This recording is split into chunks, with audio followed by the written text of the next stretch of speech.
Pernahkah Anda melihat sebuah tren bullish yang begitu kuat hingga harga naik berkali-kali lipat tanpa benar-benar kehilangan momentumnya? Pertanyaannya adalah, bagaimana tren sebesar itu sebenarnya dimulai? Banyak trader mengira tren bullish dimulai saat harga sudah breakout atau ketika semua orang mulai FOMO. Padahal kenyataannya tidak. Tren bullish terkuat justru sering lahir ketika seller masih terlihat memegang kendali. Mari kita lihat bagaimana prosesnya. Di awal, seller berhasil menekan harga dan menciptakan lower low. Jika hanya melihat price action, mayoritas trader akan menyimpulkan bahwa downtrend masih berlanjut. Namun kemudian terjadi sesuatu yang sangat penting. Buyer mulai masuk dan berhasil menembus middle band Bollinger Bands. Ini bukan sekadar kenaikan biasa. Ini adalah sinyal pertama bahwa keseimbangan kekuatan mulai berubah. Tentu saja seller tidak tinggal diam. Mereka kembali menyerang dengan tujuan yang sama, yaitu menciptakan lower low baru agar downtrend tetap valid. Tetapi kali ini, mereka gagal. Harga memang turun, tetapi seller tidak lagi mampu membawa harga melewati titik terendah sebelumnya. Inilah momen yang sering diabaikan oleh banyak trader. Kegagalan menciptakan lower low menunjukkan bahwa tekanan jual mulai kehilangan authority. Selanjutnya, harga bergerak bolak-balik di sekitar middle band. Bagi sebagian orang, fase ini terlihat membingungkan. Namun, dari sudut pandang sistem, inilah medan perang sesungguhnya. Buyer berusaha mempertahankan middle band. Seller berusaha merebutnya kembali. Selama beberapa siklus, kedua pihak saling mendorong harga. Lalu akhirnya, buyer memenangkan pertarungan.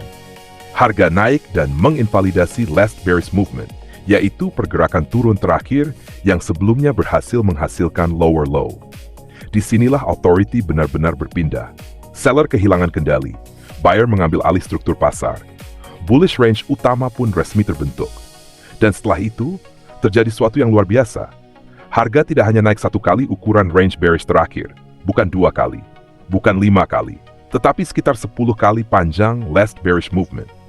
Inilah alasan mengapa memahami struktur jauh lebih penting daripada sekadar mencari sinyal entry.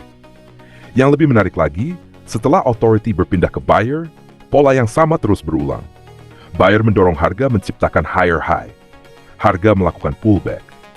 Namun pullback hanya bertahan di sekitar middle band. Kemudian buyer kembali menyerang dan menciptakan higher high baru. Siklus ini terus berulang. 1 kali, 2 kali, 5 kali, 10 kali. Bahkan lebih dari 13 siklus bullish berturut-turut. Middle band berubah fungsi. Bukan lagi sekadar garis moving average, melainkan benteng pertahanan buyer. Selama seller gagal menembus dan mempertahankan harga di bawah middle band, authority tetap berada di tangan buyer.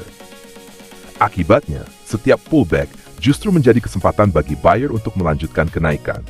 Semakin lama, momentum semakin besar. Semakin banyak seller yang menyerah. Semakin banyak buyer yang bergabung. Hingga akhirnya harga memasuki fase parabolik, di mana kenaikan menjadi semakin curam dan semakin cepat. Inilah mengapa saya menyebut pola ini sebagai the strongest bullish move from origin.